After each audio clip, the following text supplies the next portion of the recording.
இந்த 1000, 2000, 5000 எவ்வளவு கொடுத்தாலும் அது எடுபடாது, காசை வாங்கிக்கோங்க, நீங்க வந்து ஓட்டை விசில் சின்னத்துக்கு போடுங்கன்னு இன்னைக்கு பேசின விஜய் அவர்கள் கூட சொல்லியிருக்கிறாரு. நானே விஜயகாந்த் அவர்களையும் நீங்க யாரு சொன்னாங்க எங்க ஓட்டு வருங்கிற விட்டுருங்க. நான் வேற ஒரு உதாரணம் ட்ரை ஏற்கனவே சொல்லிட்டேன், திரும்ப இன்னொரு உதாரணம் ட்ரை பண்றேன். காசு கட்சியில இருந்து கொடுக்குறாங்களா வாக்காளர்களுக்கு? 1000 ரூபாய், 2000 ரூபாய், 500 ரூபாய் நம்ம பாக்குறோமா? 2 பேரும் கொடுக்குறாங்களா? அதிமுக கொடுத்ததே இல்லைன்னு சொல்ல முடியாது, திமுக கொடுத்தலன்னு சொல்ல முடியாது. அப்புறம் எப்படி ஒரு கட்சி ஜெயிக்குது?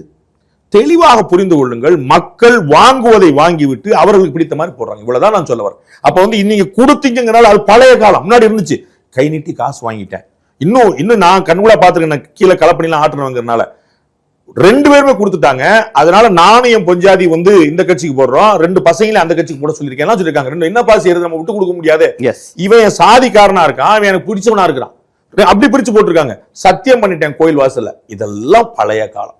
இப்ப ரொம்ப தெளிவா என்ன கொடுத்தாலும் அள்ளி போட்டுக்கோ, எனக்கு பிடிச்சது ஓட்டு போட்டுக்கோ, இவ்வளவு ரொம்ப தெளிவாயிட்டாங்க. சோ யார் விசிலுக்கு ஓட்டு போடுங்க, ரெட்டலைக்கு ஓட்டு போடுங்க, காசு கொடுங்க, கவர்மெண்ட் காசு கொடுங்க, சொந்த காசு கொடுங்க, கட்சி காசு எல்லாம் வாங்கிக்கிடுவாங்க. அவர்களுக்கு பிடித்ததான் ஓட்டு போடுவாங்க. நாளைக்கு ஒருவேளை திமுக ஜெயித்தால் கூட அதுக்கு இந்த 5000 காரணமா இருக்காது.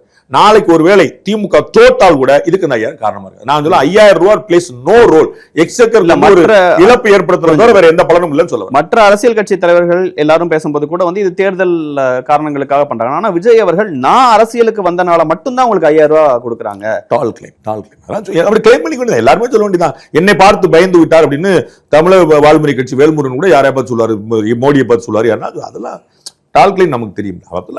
விஜய் வந்த அச்சத்துல இல்ல விஜய் மகளிர் ஓட்டுகளை வாங்கி தேர்தல் காரணம்.